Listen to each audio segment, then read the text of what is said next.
गोरखपुर के most wanted Vinod Upadhyay को STF ने एनकाउंटर में मार गिराया।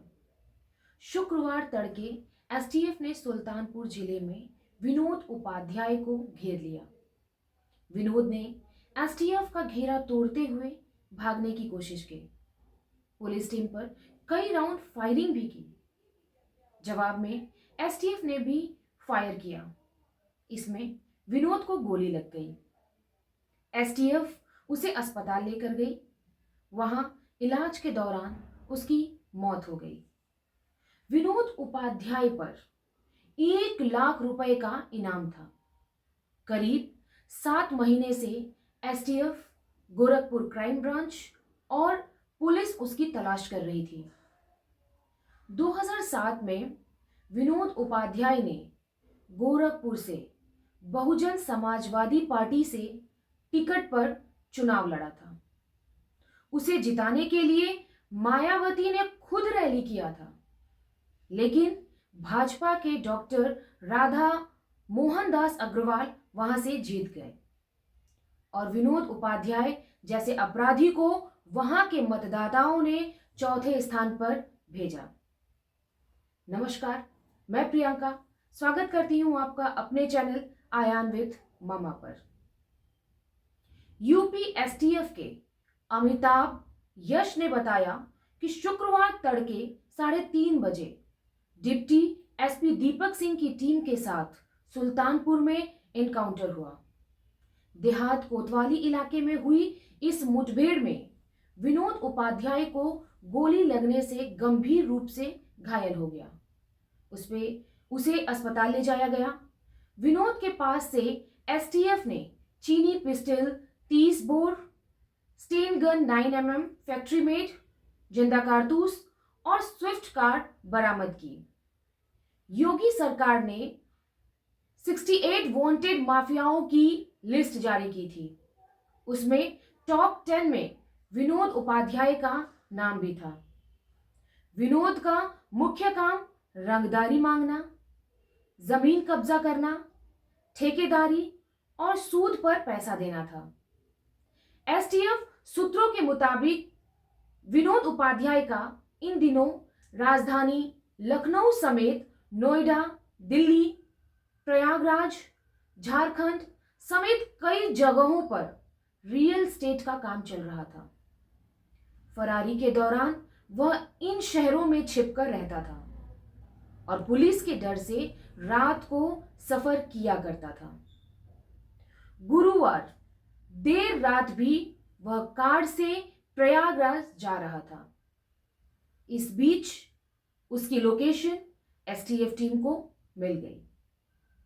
एसटीएफ ने उसे सुल्तानगंज के पास घेरा तो एनकाउंटर उसका हो गया।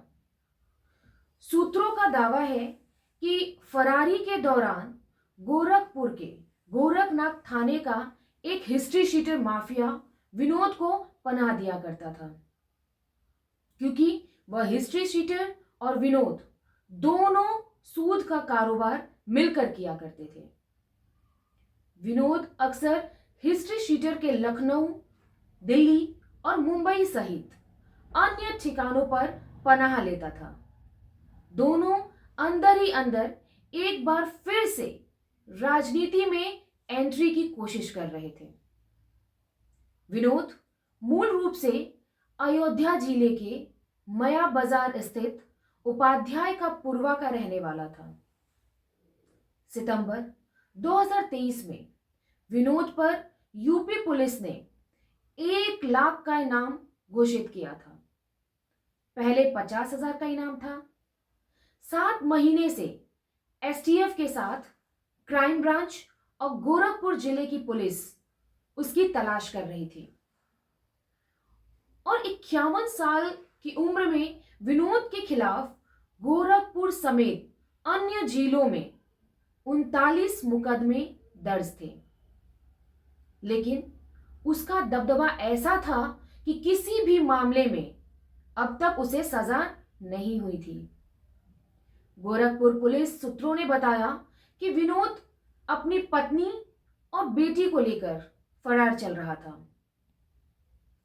चर्चा थी कि उसने बस्ती और महाराजगंज में सरेंडर का प्लान किया था, लेकिन वह कर नहीं पाया।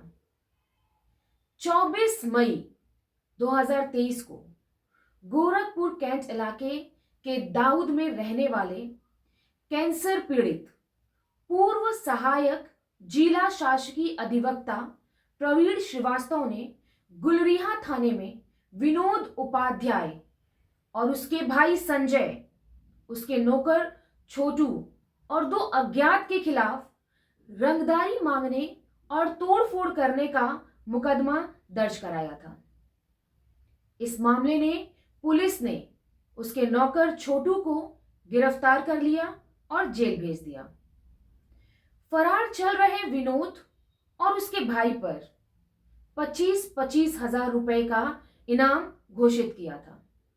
इसके बाद इनामी राशि को बढ़ाकर 50,000 और उसके बाद 1 लाख की गई। कुछ महीने पहले प्रदेश के डीजीपी विजय कुमार ने प्रदेश के टॉप 68 माफिया के लिस्ट जारी की थी बदमाशों की, और जब कार्यवाही की समीक्षा की गई तो इसमें प्रदेश के 9 बदमाशों पर प्रभावी कार्यवाही न होने पर डीजीपी ने नाराजगी भी जताई थी। इसमें गोरखपुर से विनोद उपाध्याय का नाम भी शामिल था। विनोद गोरखपुर जोन के 11 जिलों में दूसरा सबसे बड़ा इनामी अपराधी था। उस पर 1 लाख का इनाम था। पहले नंबर पर राघवेंद्र यादव का नाम था। 4 लोगों की हत्या करने वाला जंगहा के सुगहा गांव का राघवेंद्र पर 2.5 लाख रुपए का इनाम घोषित किया गया था।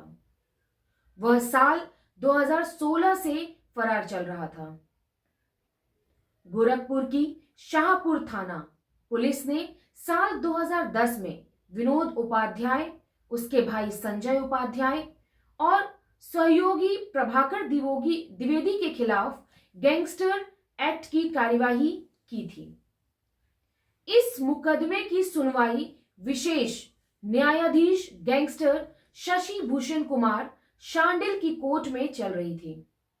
सुनवाई पर हाजिर न होने की वजह से माफिया और उसके भाई के खिलाफ अप्रैल में गैर जमानती वारंट जारी किया गया था। तभी से पुलिस विनोद की तलाश कर रही थी। हालांकि इस बीच पुलिस का प्रेशर बढ़ता देख माफिया के भाई संजय उपाध्याय ने कोर्ट में सरेंडर कर दिया था, जबकि पुलिस ने उसके कई गुर्गों को गिरफ्तार भी किया। कई बार विनोद ने भी पुलिस को चकमा देकर कोर्ट में सरेंडर करने की कोशिश की थी, लेकिन वह इसमें सफल नहीं हो सका। विनोद पर पुलिस की कार्यवाही देख उस पीड़ित हुए लोग भी खुलकर सामने आने लगे। इस दौरान विनोद के खिलाफ कई मुकदमे दर्ज हुए थे। गोरखपुर में 17 जून 2023 को विनोद उपाध्याय के घर पर प्रशासन ने बुलडोजर चलाया था। जरायम की दुनिया से विनोद ने राजनीति में आने की सोची थी। उसने बसपा से अपने राजनीति सफर की शुरुआत की। एक दौर में बसपा के कद्दावर नेता सतीश मिश्रा से विनोद की काफी नजदीकी रही है। 2007 में बसपा ने विनोद को गोरखपुर जिले का प्रभारी बना दिया था। इसके बाद 2007 में गोरखपुर सदस्य के से प्रत्याशी बना मायावती खुद विनोद के समर्थन में रैली करने के लिए गोरखपुर गई थी, लेकिन जब नतीजे आए तो विनोद चौथे स्थान पर रहा। भाजपा के डॉक्टर राधा मोहन दास अग्रवाल ने जीत दर्ज की थी। इसी बीच गैंगवार के चलते विनोद के खिलाफ 2007 में लखनऊ के हजरतगंज थाने में हत्या का मुकदमा दर्ज हुआ था। 2008 में भी हत्या के प्रयास का मुकदमा दर्ज हुआ था। इसके बाद विनोद की राजनीति से दूरी होती चली गई। पुलिस के मुताबिक सरकार ने 68 माफियाओं की जो लिस्ट जारी की थी, उसमें अब तक 17 अपराधियों का एनकाउंटर हो चुका था।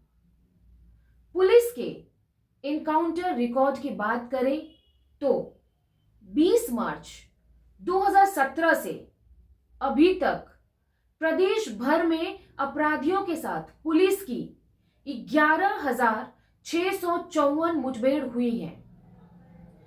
एनकाउंटर आंकड़ों के मुताबिक हर दिन अपराधियों के साथ 5 मुठभेड़ हो रहे हैं। विनोद एक थप्पड़ के बदले मर्डर करने से चर्चा में आया था। इसके बाद विनोद अपराध की दुनिया में आ गया था। 2004 में गोरखपुर जेल में बंद नेपाली भैरहवा के अपराधी जीत नारायण मिश्र ने विनोद को किसी बात पर एक जेल में थप्पड़ मार दिया था। विनोद कुछ दिन बाद जमानत पर बाहर आ गया। उधर जीत नारायण को बस्ती जेल से भेज दिया गया। 7 अगस्त 2005 को जमानत जीत नारायण को भी मिल गई। जीत नारायण अपने बहनोई गोरेलाल के साथ संत कबीर नगर के बखीरा जाने के लिए जीप पर बैठा और जैसे ही वह उतरा, कार से आए बदमाशों ने घेर लिया और अंधाधुंध 70 सेकंड तक फायरिंग शुरू करके मार डाला। इस हत्याकांड से विनोद चर्चा में आया था। विनोद की नजर एफसीआई के अलावा रेलवे के ठेकर पे भी रहती थी। इसको लेकर विनोद ने हिंदू युवा वाहिनी के नेता सुशील सिंह को अगवा कर लिया था। फिर सुशील को गोरखपुर शहर के अंदर विजय चौराहे से गणेश होटल तक पीटते हुए लाया गया।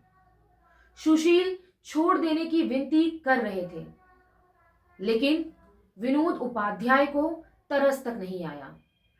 बाद में मामला दर्ज हुआ पर कार्यवाही नहीं हुई। इन 2 कांड के बाद विनोद पुलिस की नजर में आ गया था। कहा जाता है कि गोरखपुर के बाहुबली हरिशंकर तिवारी का हाथ विनोद उपाध्याय के सर पर था, इसलिए वह अपराध के बाद भी बच जाता है। आशा करती हूं कि आप जागरूक रहेंगे, सतर्क रहेंगे, स्वस्थ रहिए, मस्त रहिए। धन्यवाद, सादर प्रणाम।